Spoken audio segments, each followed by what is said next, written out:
미국의 경제학자 밀턴 프리드먼이 경제학을 8단어로 표현하면 이라는 에세이에서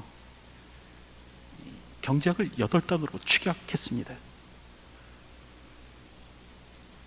공짜 점심은 없다. 다시 말하면 어떤 편익을 얻기 위해서는 반드시 그만큼의 대가를 지불해야 한다. 이게 경제학의 기본 원리다라는 겁니다. 사실 세상에 공짜 점심은 없다라는 말은 미국 서부 개척 시대에 한 술집의 영업 전략에서 나온 말인데요. 이 술집이 술을 어느 정도 마시면 무료로 점심 식사를 제공한 겁니다. 그러자 이제 공짜 점심을 준다라는 소문이 퍼져서 사람들로 문전성시를 이루게 되었는데, 그러나 사실은 이미 술값에 점심값이 포함되어 있었다라는 것이죠. 여러분, 이처럼 세상에는 공짜가 잘 없습니다. 대가를 지불하지 않고 얻을 수 있는 것 없습니다. 그래서 러시아의 속담에는 공짜 치즈는 쥐도대만 있다, 뭐 그런 속담이 있다고 하죠. 노력 없이, 희생 없이 우리는 얻으려 하지만 여러분, 그렇게 얻을 수 있는 것은 거의 없습니다. 그럼에도 불구하고 오늘 성경을 보면요, 단지파는요 공짜 점심을 바랍니다. 다시 말하면 아무 노력 없이 가나안 땅을 차지하려고 하는 거죠. 우리가 알듯 갈렙과 여호수아가 이스라엘을 이끌고 가나안 땅으로 들어가지 않습니까? 그리고 이제 가나안 연합군과 싸움을 벌이죠. 대승을 거둡니다. 적의 대마를 잡는 겁니다. 여러분, 바둑에서 대마를 잡게 되면 이긴 경기가 된다고 하지 않습니까? 다른 곳에서 조금씩 집을 잃어도 결국 대마를 잡으면 여러분 이긴 게임이 됩니다. 그래서 대마불사, 대마는 죽게 놔둬서는 안 된다, 뭐 그렇게 말을 하지 않습니까? 그럴 때 갈렙과 여호수아가 대마를 잡은 겁니다. 이 가나안의 연합군을 무찔러서 전쟁 승리의 초석을 만들어낸 거죠. 그럴 때 이스라엘의 각 지파가 해야 될 일이 무엇인가? 이제 저들은 분배된 지역으로 가서 그 잔존 세력을 몰아내고 그 땅을 차지하면 됩니다. 이미 승리가 이스라엘 것으로 확정되었기 때문에 그렇습니다. 그럼에도 단지파는요, 분배받은 땅을 차지하지 못합니다. 오히려 역으로 내쫓기는데요. 사사기 1장 34절을 보면 그렇게 말씀하죠. 아모리 족속이 단 자손을 산지로 몰아넣고 골짜기에 내려오기를 용납하지 아니하였으며. 여러분, 여기서 골짜기는 우리가 생각하는 뭐 계곡, 협곡을 말하는 것이 아닙니다. 사실 성경에서 골짜기는요, 구릉지대입니다. 그리고 곡창지대이죠. 그래서 과거도 그렇고 지금도 그렇지만 이스라엘의 최고의 곡창지대 중 하나는 어디인가? 이스르엘 골짜기입니다. 그 아합이 탐냈던 나봇의 포도원도 바로 이 이스르엘 골짜기에 있었습니다. 또 삼손이 여우 300마리의 꼬리에 불을 붙여갖고 그 블레셋 사람들의 밀밭을 다 불사르죠. 그럴 때 그 밀밭이 어디에 있었는가? 소렉 골짜기에 있었습니다.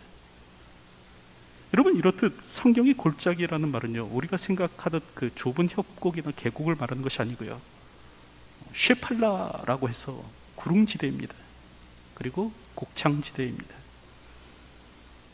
그럴 때 단지파가 쫓겨나서 이 골짜기로 내려오지 못했다, 곡창지대로 내려오지 못했다라는 겁니다.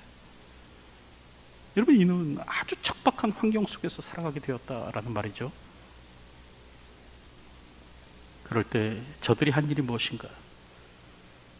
다른 땅을 찾습니다. 하나님께서 분배해 주신 땅을 버리고 정복하기 쉬운 땅을 찾는 거예요. 너희는 정복하라 말씀하신 이 하나님의 명령을 어기고 새로운 땅을 찾는 겁니다. 이 사명의 길을 버리고 편안한 길로 가려고 하는 거죠. 이유는 단지파에게 있어서 최고의 가치는 편안, 평탄이었기 때문에 그렇습니다. 그러니까 저들은 이 평안하고 안락하게 살아가는 것, 이게 그 삶의 최고의 목적이었어요. 다시 말하면 공짜 점심을 원한 겁니다.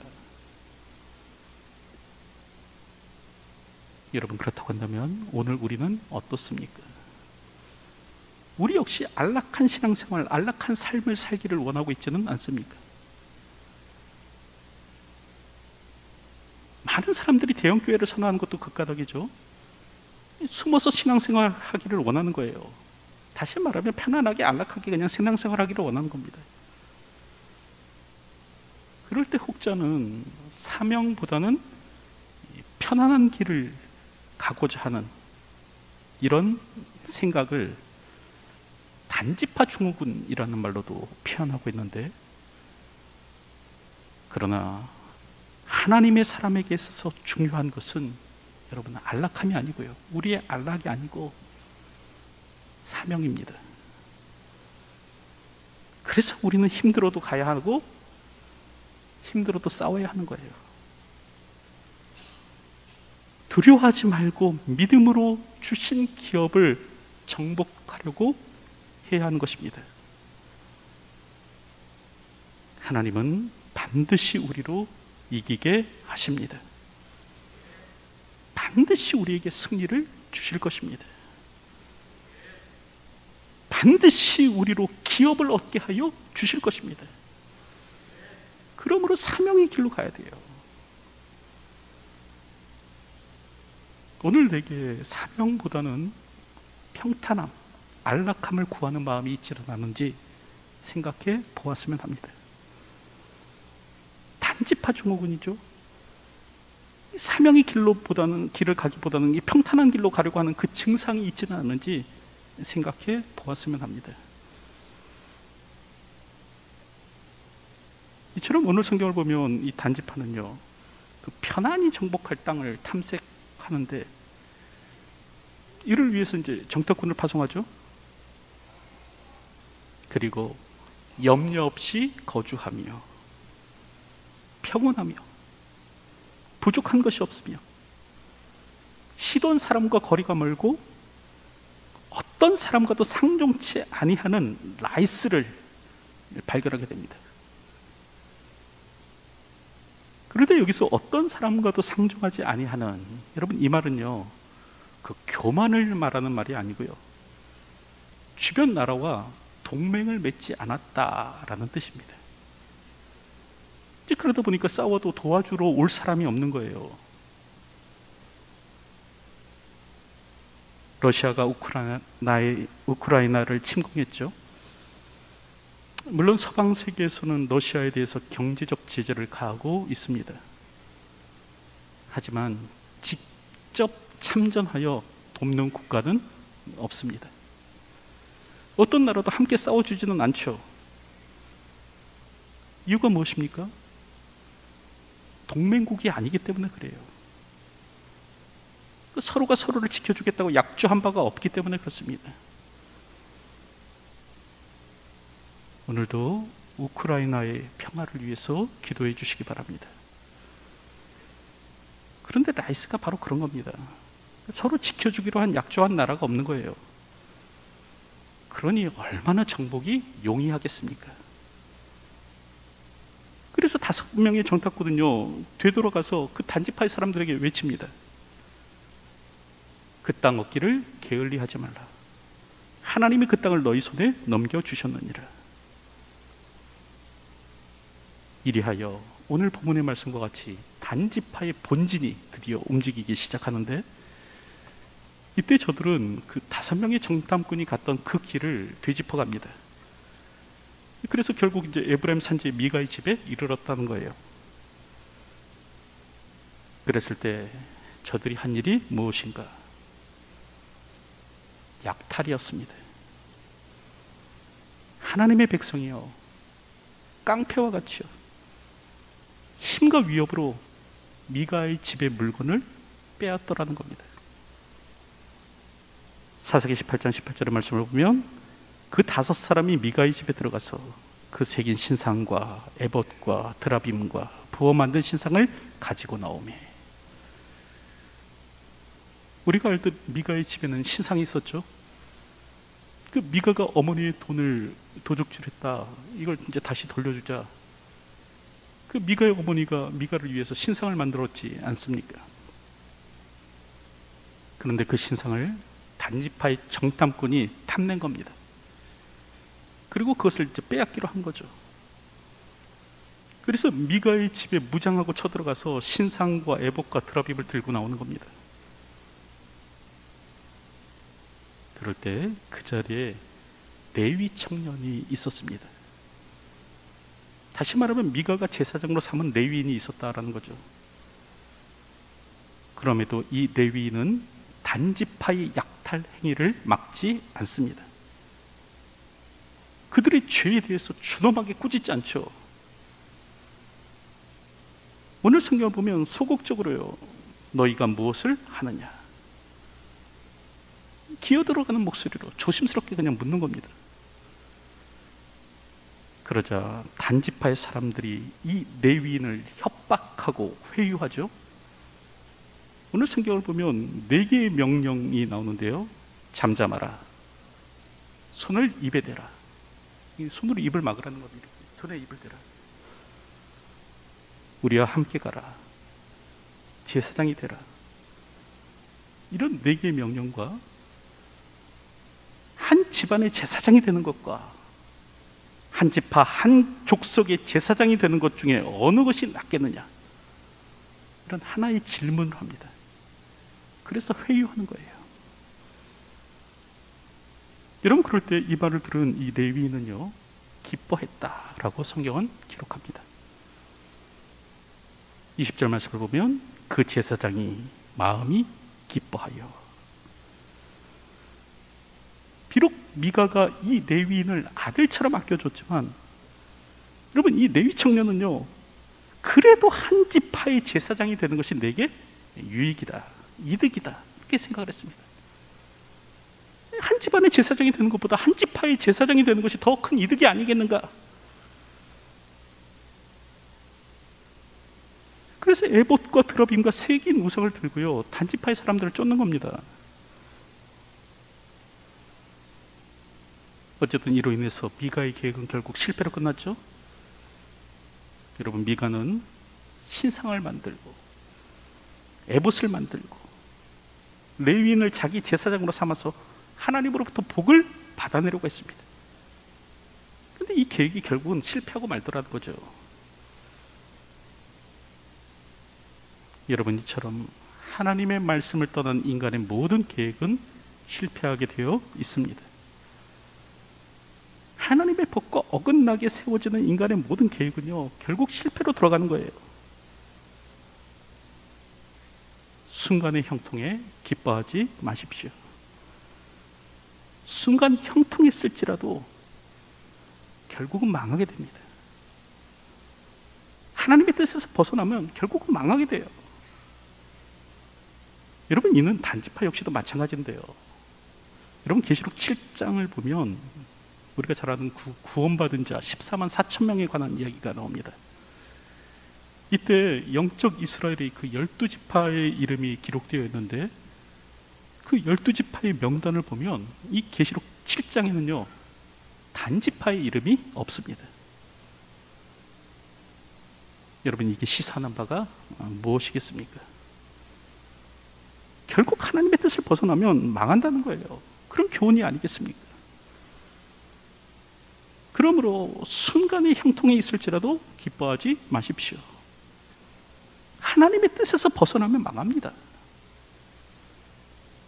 반면 하나님을 의지하는 사람은 하나님께서 지켜주십니다. 하나님을 의지하는 사람은 하나님께서 보호하세요. 하나님의 뜻을 따르는 사람은 하나님께서 형통케 하십니다. 오늘도 이런 복이 저와 여러분 가운데 있기를 축복합니다. 이처럼 오늘 성경을 보면 이제 미가가 신상을 약탈당하죠. 그러자 이웃을 모아가지고 그 단지파의 뒤를 쫓는 겁니다. 그리고 따지는데, 내가 만든 신들과 제사장을 빼앗아 갔으니 이제 내게 오려 남은 것이 무엇이냐? 너희가 어찌하여 나더러 무슨 일이냐고 하느냐? 그 단지파의 사람들이 먼저 오리발을 내민 겁니다. 무엇 때문에 이렇게 사람들을 몰고 왔느냐? 잡아떼는 거죠. 왜 그러냐? 그럴 때 미가는 왜 내가 만든 신상을 훔쳐갔느냐? 따지는데요. 이렇게 미가가 따지자 오늘 성경을 보면요, 단지파의 사람들이 무엇을 하는가? 미가를 협박합니다. 25절 말씀을 보면 단 자손이 그에게 이르되 내 목소리를 우리에게 들리게 하지 말라. 노한 자들이 너희를 쳐서 내 생명과 내 가족의 생명을 잃게 할까 하노라 하고, 내 목소리를 우리에게 들리게 하지 말라, 그런 말을 하는 거예요. 이게 무슨 말입니까? 입 다물어라, 입 닥쳐, 그런 말이죠. 그리고 노한 자들이 너희를 쳐서, 그렇게 말하는데, 여기서 이제 노한이라는 말은 새끼를 빼앗긴 어미 곰의 격분을 뜻합니다. 그래서 사무엘하 17장 8절을 보면 또 후세가 말하되 왕도 아시거니와 왕의 아버지와 그의 추종자들은 용사라. 그들은 들에 있는 곰이 새끼를 빼앗긴 것 같이 격분하였고, 이렇게 말씀하는데 여기서 격분이 노하다라는 말이에요. 다시 말하면 너 계속 그렇게 시끄럽게 떠들면 우리가 새끼 빼앗긴 곰처럼 너를 해칠지도 몰라, 그런 말을 하는 거죠. 여러분, 그럴 때 이제 위협을 느낀 미가는 꼬리를 내리고 집으로 돌아갑니다. 이처럼 사사시대는 어떤 시대였는가? 옳은 사람이 이기는 시대가 아니라 힘센 사람이 이기는 시대였습니다. 옳은 사람이 이기는 시대가 아니라 힘센 사람이 이기는 시대. 여러분, 그렇다고 한다면 우리는 어떻습니까? 오늘 우리 시대는 옳은 사람이 이기는 시대입니까? 힘센 사람이 이기는 시대입니까? 사무법칙이라는 것이 있죠. 징역 3년, 집행유예 5년을 뜻하는 말입니다. 이게 무슨 말이냐면, 힘 있는 사람이 범죄를 저지르면 법원에서는 일반적으로 그렇게 판결한다는 거예요. 징역 3년, 집행유예 5년. 국민 정서상 무죄는 선언해 줄 수 없고 결국 이제 징역 3년, 집행유예 5년으로 풀어주는 거죠.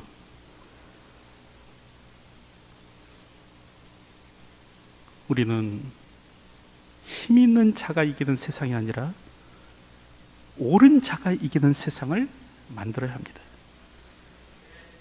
강한 자가 이기는 세상이 아니라 의의 편에 선 사람이 이길 수 있는 세상이 될 수 있도록 해야 해요. 여러분, 이를 위해서요, 투표도 잘 해야 하고요. 더불어서 또 오늘 우리가 해야 될 일은 무엇인가? 오늘 우리가 먼저 하나님의 말씀대로 사는 것이 필요합니다. 무엇이 내게 이익일까? 따지며 살아가는 것이 아니라 성경이 무엇을 말씀하는가? 이를 생각하면서 살 수 있어야 되는 것이죠. 성경 말씀대로 살아야, 우리가 성경 말씀대로 살아야 옳은 사람이 이기는 시대가 될 수 있습니다. 우리가 성경 말씀대로 살아야 힘센 사람이 이기는 시대가 아니라 의의 편에 있는 사람이 이기는 시대가 될 수 있습니다. 여러분, 우리가 잘 알듯 사사시대의 혼란은 말씀의 부재에서부터 나오지 않았습니까? 하나님의 백성이 하나님 법대로 살지 않는 겁니다. 여러분, 그러다 보니까 힘센 사람이 이기는 시대가 되었어요. 하나님의 말씀을 떠나면 혼미밖에 없습니다. 하나님의 말씀을 떠나면 자유로워지는 것이 아니라 혼란이 찾아와요. 오늘도 이것을 기억하고 하나님의 말씀의 법을 쫓아 살아가는 저희들이 되었으면 합니다. 하나님의 말씀의 법을 따르면 하나님은 반드시 우리를 축복하여 주십니다. 그런데 단지파는 그렇게 살지 못한 거예요. 그래서 27절 이하를 보면 평화롭게 사는 백성들의 땅을 침략하죠. 그리고 그들의 땅을 빼앗습니다. 칼로 살육을 하고 성읍을 불살라서 그 땅을 빼앗는 거예요. 그리고 그 땅을 자신들의 조상의 이름을 따라 단이라고 불렀다라는 겁니다. 여러분, 하나님의 백성이 깡패입니까? 하나님의 백성이 양아치예요? 왜 평화롭게 사는 사람들을 공격합니까? 왜 평화롭게 사는 사람들을 죽이고 그들의 집을 불사르고 하는 겁니까?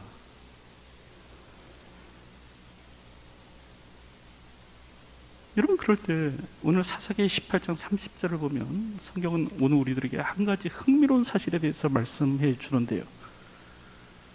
이런 일이 벌어질 때 그 중심 인물 가운데 한 사람이죠. 이 레위 청년의 정체가 무엇인가? 그 정체에 대해서 말씀합니다.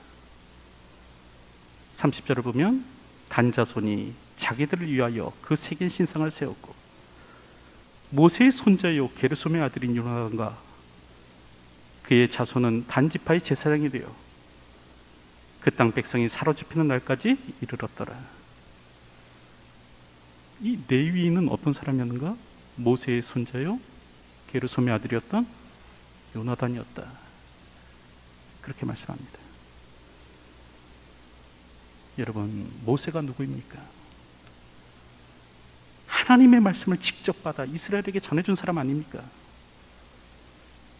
율법의 화신이요.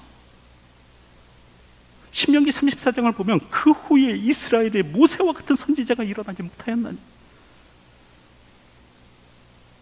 이와 같이 위대한 사람, 위대한 선지자가 모세였는데,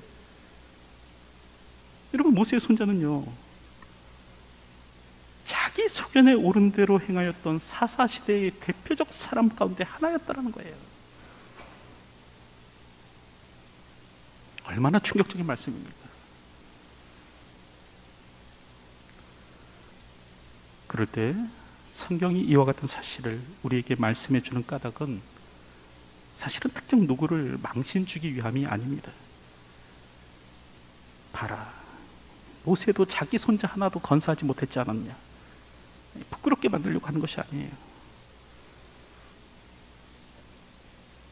성경이 이같이 말씀하는 까닭은 오늘 우리에게도 그와 같은 약점이 있음을 자각해 하기 위함입니다. 깨달으라는 거예요.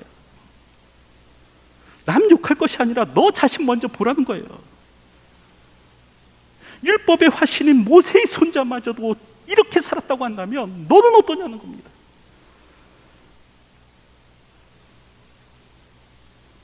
오늘 우리는 말씀을 거울로 삼아야 합니다. 나 자신을 비춰보는 거울이 되게 해야 합니다. 하나님의 말씀을 읽어가면서 그 이스라엘의 죄악에 대해서 오늘 우리가 격분하기 전에 먼저 나 자신을 돌아볼 수 있어야 되는 것이죠. 철학자이자 로마의 황제였던 마르쿠스 아우렐리우스가 그런 말을 했습니다. 누군가의 과오가 못마땅하거든 즉시 자신에게로 돌아가서, 누군가 자꾸 못마땅한 거예요. 마음에 안 드는 거예요. 그렇게 막 못마땅하거든 어떻게 해야 된다고요? 즉시 자기 자신에게로 돌아가라는 거예요. 즉시 자기 자신에게로 돌아가서 나도 돈과 쾌락과 헛된 명성 등을 선히 여김으로 그와 비슷한 어떤 과오를 저지르고 있지 않은지 반성해보라. 그런 말을 했습니다.